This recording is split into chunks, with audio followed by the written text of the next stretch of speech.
Throughout the Neolithic period, humanity had just begun to evolve into creating more developed technology. However, that did not mean that they maintained the same civilized society that we know today. What we know as cave women or cavemen were the animalistic version of our species and saw no need to do anything but survive. Many concepts such as religion and identity were irrelevant and non-existent during this time period. If anything, the closest to cosmetics a cave woman would wear was mud to camouflage themselves with their surroundings. In time, you will find what began as insignificant to our society evolved into central points in many cultures, defining who we were as individuals. Cosmetics are an important part of Egyptian hygiene, health, and ritual. The ancient Egyptians regarded beauty as a sign of holiness.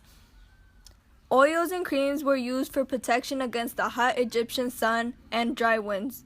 Oils such as sesame oil, almond oil, and others were basic ingredients for perfumes that would be used in religious rituals. Women would apply something made out of copper and lead ore, and they would apply a bright green paste of copper materials on their faces for color and definition. They would combine different ingredients to form something called kahol, which would be used to adorn the eyes in an almond shape. Many women would carry cosmetics to parties and keep them under their chairs. Ancient Egyptians created the first cosmetics from copper and lead ore. Many Egyptians believed that makeup had magical and even healing powers. The word cosmetics comes from the Greek word cosmos, which means to arrange, order, and adorn. In ancient Greece, pale skin was a sign of prestige and beauty. Olive oil was an essential ingredient of eyeshadows. It would be mixed with ground charcoal. Makeup was worn by high society on a daily. They tried to keep their skin pale. Dark eyeshadow, eyeliner, and eyebrow coloring was made from soot. India aimed to use cosmetics only during special occasions. Initially, the kajal was created much like our modern eyeliner and used along the waterline, eyelashes, and outer rim of the eyes. They would prepare the kajal by dripping a clean rag in a paste made of sandalwood used for its medicinal properties. When the rag was dry, the woman would burn it in a lamp of castor oil. Next, they would combine the carbon remains with castor oil or clarified butter. The idea of wearing kajal was seen as strength and protection towards the eyes, which is also why it was used on babies. Due to the common caste system in India based on birth and wealth, it was believed that the higher classes would often have fairer skin. Even today, it is a symbol of beauty. Many centuries ago, Indians used a skin bleaching cosmetic by mixing together custis root, sesame seeds, lebec leaves, panjamia pea plant leaves, cedarwood, and barberry wood together. They would then roast the mixture and crush it to a fine powder. More importantly, the most famous aspect in the Hindu culture of India is the bindi, a red dot worn on the center of the forehead. It is known as the third eye, a chakra that Indians believe to be the center of a person's spiritual power. Not only is the bindi seen on their forehead, but because the color red is associated with love and honor, many women apply a red paste to the scalps where their hair is parted. In Europe during the 1700s, the main point of beauty wasn't so much the face, but the hair. In Europe, the big trend was hairstyles. The bigger and fancier your hair was, the wealthier you were, the more prettier you wore. The wig trend started out with men first, particularly the king because he was going bald at one point. These trends focused mostly in England and France. And when they did do makeup, which was usually the women, it was a white face because a white face signified wealth. They would have very minimal eyeshadow on, usually red lips or a rosy lip, sometimes blush. And during one point of the time period, they would put on a fake beauty mark to represent Marie Antoinette. They would make their hair look very big by adding cushions and other materials on their hair. Some of them would also add feathers and flowers and ribbons and laces.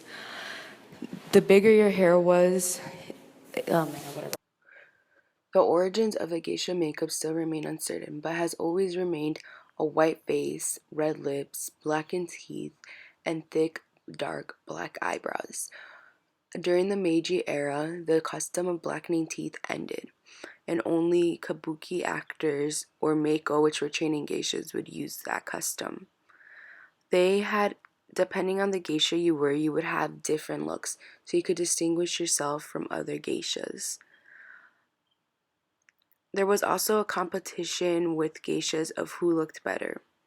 But they had specific laws that enforced in an attempt to stop geishas from competing with the pleasure courtesans. Geishas also had a white back and a W area that was colored in red. And that look and that back art would change through your years in training as a geisha. Geisha isn't so much about beauty, but they're more of entertainment. And the reason behind their beauty is her maturity in art rather than her appearance. The makeup looks for geishas more focused on their age and how mature they were instead of how beautiful they were, because their beauty was the art and maturity in them. The 1920s, the new style that became worldwide was flappers. Unique fashion style that used cosmetics to achieve looks of a dark eye, red lips, red nail polish, blush, mascara, and a suntan. Women of the 1920s embraced this new life and started an era of nightlife, jazz music, sexuality, new age, theater, and art. Their look was heavy, made up, compared to the modest look of the Victorian era. Due to World War I, there was a higher percentage of women than men, so makeup was seen as a way to emphasize beauty and attract guys. Back in those times, it was difficult to put on their makeup with brushes and lipsticks coming in tubes or sticks wrapped in paper. It was also dangerous since the product contained chemicals like lead. Women would apply blush by hands in a circular shape rather than along the cheekbones as we do today. With lipsticks, the Cupid's bow look was popular. The lipstick was done in a shape smaller than the natural lip with an overdone bottom lip. Helen created a lipstick product called Cupid's bow, which helped achieve the lipstick look. Later part of the decade, the Maybelline Cake mascara was invented. There was also waterproof formulas available, but mascara brushes could not sculpt like the ones today. Compared to today's love for thick eyebrows, women of the 1920s plucked their eyebrows in thin lines and sometimes even took them off along and then drew them in. In today's world, a woman has literally hundreds of cosmetics to choose from, with a wide variety of colors and uses. Although many people believe women shouldn't wear makeup and they should go all natural, we do it anyways because it is our way that we like to express ourselves.